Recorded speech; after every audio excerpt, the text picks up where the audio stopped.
Welcome to our channel Yumi Daily. Today we are going to look at the very emotional speech made by the former MP for La and the former Treasurer of Papua New Guinea, Bart Philemon, regarding the sad trend that Papua New Guinea is heading to. Before we dive into his very emotional speech, please subscribe to our channel to support us for more. Papua New Guinea today is facing an unprecedented challenges of high inflation, huge unemployment, fuel shortages, kina devaluation, lack of sufficient level of foreign exchange, increased challenges of law and order management, shortage of medical supplies in hospital, health centers, clinic, aid posts throughout the country, continuous power blackouts throughout Papua New Guinea over decades, and ranking of Papua New Guinea as one of the most corrupt countries in the world, listing it within the International Corruption Perception Index 29 out of 100 as one of the most corrupt countries in the world. That is why I cry.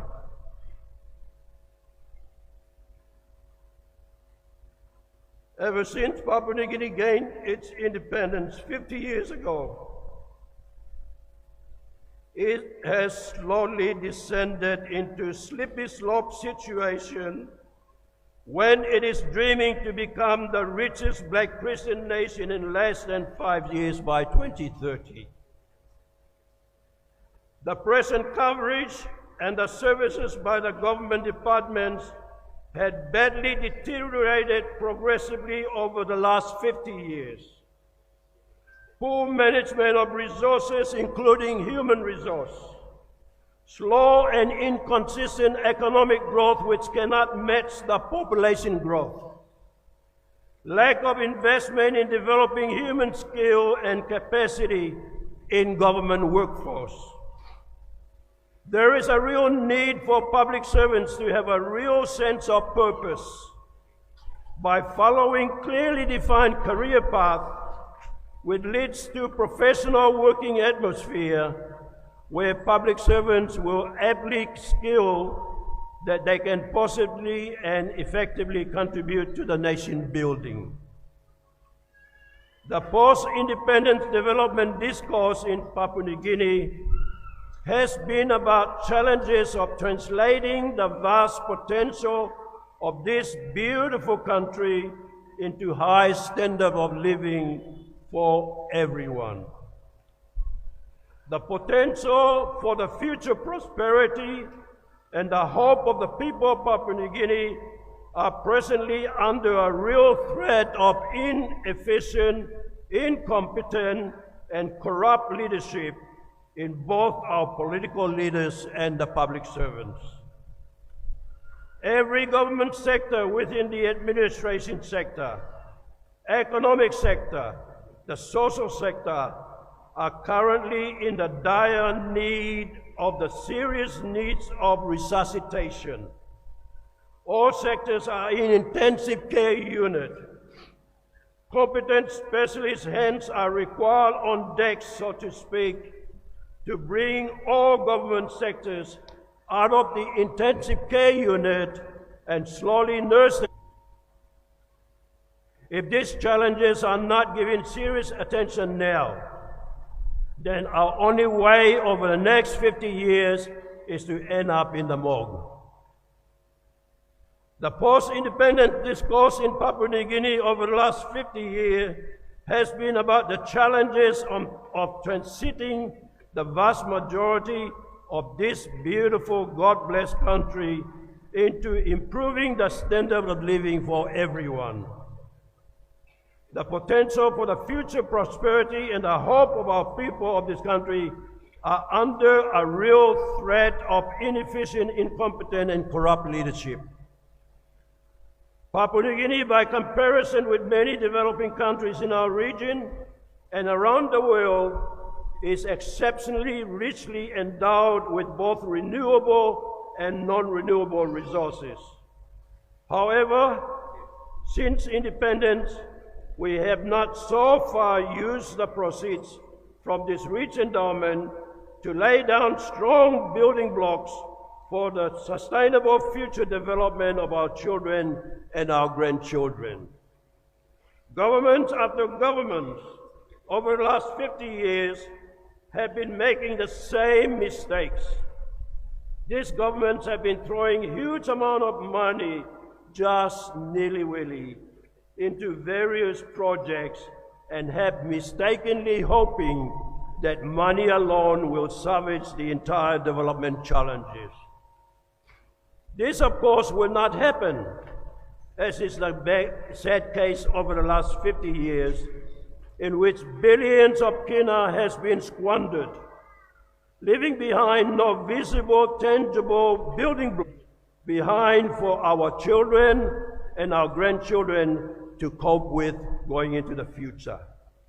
It is not the absence of wealth that we are suffering from in Papua New Guinea, but clearly it is the absence of competent, effective leadership management of that wealth that we are suffering from. We must never allow ourselves to underestimate the linkage between good, competent, uncorruptible leadership and management and the well-being of our people. Good, uncorruptible leadership and management are not something that we can hold up as a vague notion or a distant goal. It is something that is essential. It is something that is non-negotiable. It is something that we must doggedly pursue regardless of personal costs, regardless of barriers, and regardless of setbacks, regardless of difficulties and frustration.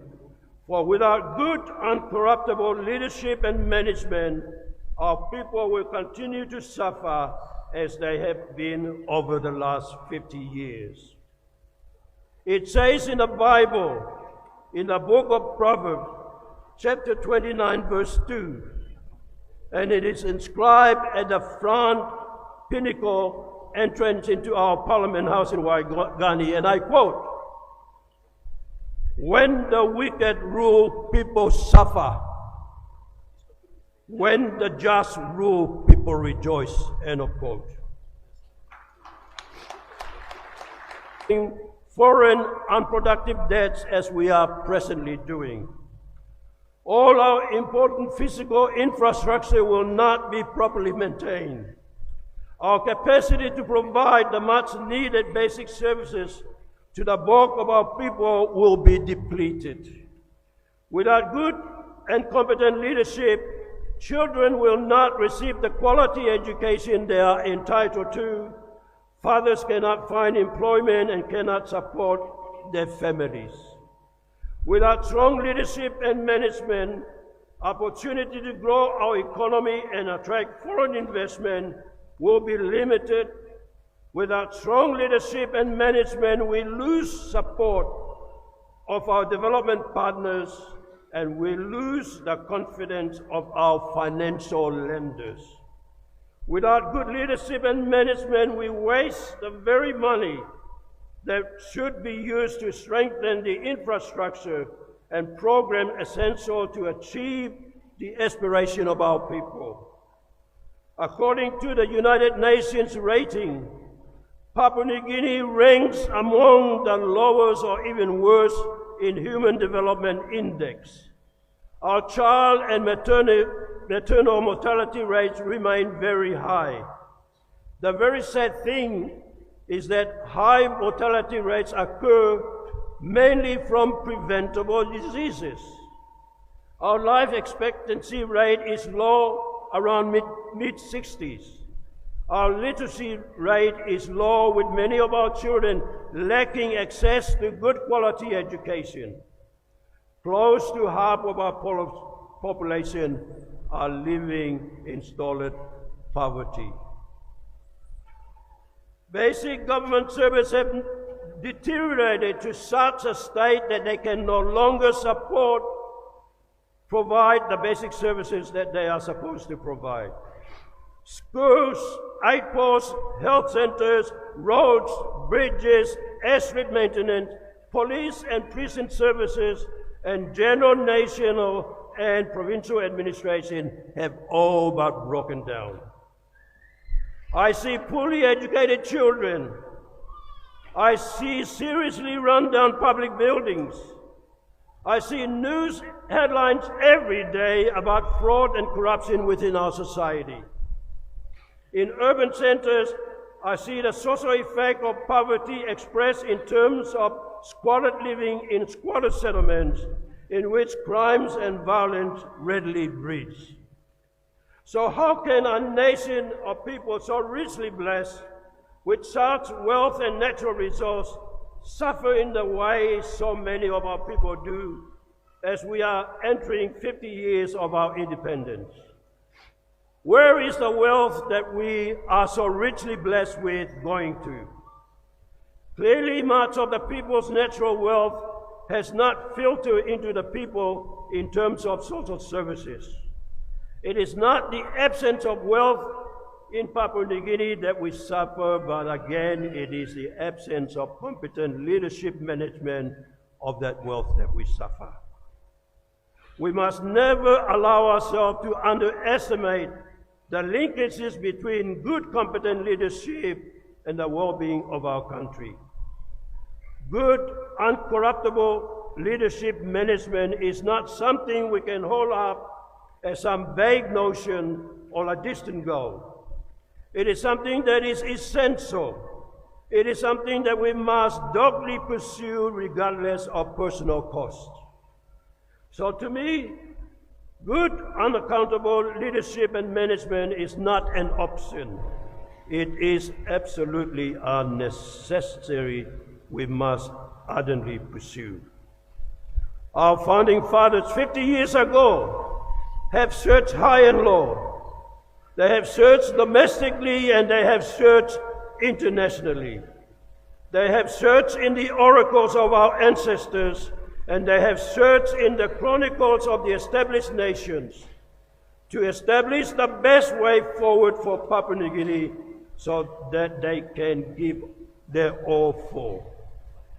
Our founding fathers also wanted people of Papua New Guinea to be holistically strong, to be equal and fully participating in our nation's development, to be proud and patriotic in their national identity, to be self-reliant, to be environmentally conscious, to be respectful, to be appreciative, and wherever possible to adopt Papua New Guinea ways and incorporate them into modern ways.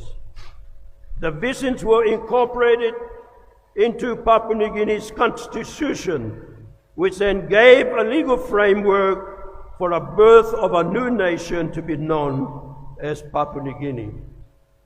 The Constitutional Committee recommendations were incorporated into national goals and directive principles, which were mostly aspirational. That was then their vision. This would have practical relevance to the people of this country only if they are being used and are practically applied to the decision-making process. And that's where we are here today. 2, quality and participation for everyone. 3, enhancement of the national sovereignty and self-reliance. 4, responsible management and the use of national resources sustainably. 5, sharing resources in Papua New Guinea ways for the benefit of all clans, all tribes, and all communities, rather than for individual benefits. These sets of goals were to be the key pillars upon which the respective governments over the last 50 years were expected to deliver Papua New Guinea from the subsistence economy to modern cash economy. The vehicle to deliver the outcome of these goals were to be done through plans and strategies. Since independence in 1975, respective governments have embarked on 7 5-year development strategic plans leading up to 2009, covering a period of 35 years. In my entire 20 years in Parliament, I have never seen or heard any reports from any planning ministers to Cabinet or to Parliament as to what has been achieved by those plans. In 2009, Grand Chief, the late Sir Michael Somare, launched Development Strategic Plan 2010-2030, leading to Vision 2050. The aim was to facilitate entrepreneurial enterprises in both. 15 years of this plan has already gone past, with 5 years remaining, and no one in government has provided any statistics to show us that we have achieved our planned target of creating 2 million jobs by 2030. Secondly, the National Strategic Development Plan 2010-2030 was to set up those necessary building foundations to ensure that by 2050 Papua New Guinea will be smart, will be wise, will be fair, and will be a happy society. Also by 2050 Papua New Guinea will be ranked in the top 50 countries in the world in the United Nations Development Index in creating opportunity for the personal and national development. However, at present, going by the World Human Development Index, Papua New Guinea is ranking 154 out of 193 countries around the world, which is placing Papua New Guinea in the bottom as the 39th least developed country in the world. Papua New Guinea's various development indicators at present are clearly showing that overall our social and economic indicators are really miserable and are sitting at the bottom in line with the low-income poverty-ridden countries. Papua New Guinea's development performance indicators over the last 50 years are progressively getting worse. Economic growth is insufficient to impact each household. Poor performance on social indicators compared with other Pacific Island countries. Absence of quality planning data and monitoring framework to accurately measure planning's outcomes. Development plans not resourced and not well implemented. Lack of discipline in overspending, unproductive spending, and not adhering to planned priorities. Relying too much on unrenewable resources. Poor governance and corruption hampering Papua New Guinea's development, which is leading to very serious disciplines in basic government services. The present coverage and service by the government departments has badly deteriorated progressively over the last 50 years. Poor management of resources, including human resources, slow and inconsistent economic growth, and the lack of targeted investment in developing human skills and capacity in the government workforce. There is a real need for the public servants to have a real sense of purpose by following clear, well-defined career path which leads to creating professional working atmosphere where public servants are so ably skilled that they can positively contribute to the nation building. Our biggest challenge we are facing today is corruption. It is a cancer eating away at the fabric of our society, demands our immediate attention. We must stand together, are united in combating this insidious disease, ensuring future integrity and the bearing of our accountability. Corruption in its many forms, from petty bribery to the large-scale embezzlement, undermines our progress, erodes our trust, and steals our future potential. It is the thief in the night, the saboteur of development, the silent oppressor of our poor people. The money meant for our school, our hospital, our infrastructure is diverted into pockets of a few, leaving our communities struggling to survive. We see the effect of corruption every day. Roads crumble, hospital, health center, clinics, aid posts lack resources, and our children are denied quality education. The very foundation of our society is weakened, leaving us vulnerable to instability and despair. But we are not powerless. We have the power to choose a different path of integrity and accountability. We must demand transparency from our leaders, hold them accountable for their action, and refuse to tolerate corruption in any forms. You have a unique opportunity to lead by example.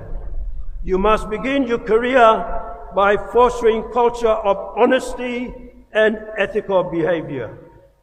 Report instances of corruption not out of fear, but out of commitment for a better future for Papua New Guinea. Let us support organizations that fight corruption, and let us educate our children about the importance of integrity. The fight against corruption is our collective responsibility. It is our duty to stand up, to speak out, and to demand change. Let us set our target today to make Papua New Guinea a beacon of hope, a place where integrity and accountability are not just words, but a normal way of life. Let us choose to be agents of change for a better Papua New Guinea. Once again, let me congratulate you all in your significant milestones.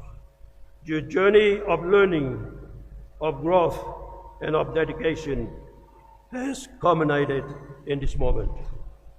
Embrace the future with knowledge and the skills you have gained. And remember the importance of ethical leadership and commitment to make positive impact on our beautiful country. You have acquired valuable knowledge and skill in business and public policy. Remember to apply these tools with integrity and commitment to ethical leadership. Our community is very much in need of your talents and your vision. Use your education to make a difference, whether it is in driving economic growth, shaping policy, or serving your country.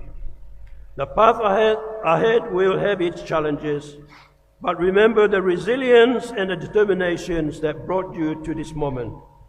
Embrace your journey, stay curious, and never stop learning. Your contribution to business and public policy will help save the future. Use your skill, use your knowledge to build a more sustainable, equitable, and prosperous country for all. I wish you all the best in your endeavors. May your future career be fulfilling and your impact be positive in the future development of our beautiful country. God bless you all. Thanks for watching. Don't forget to subscribe to our channel to stay updated. And comment your thoughts in the comment section. And don't forget to leave a like.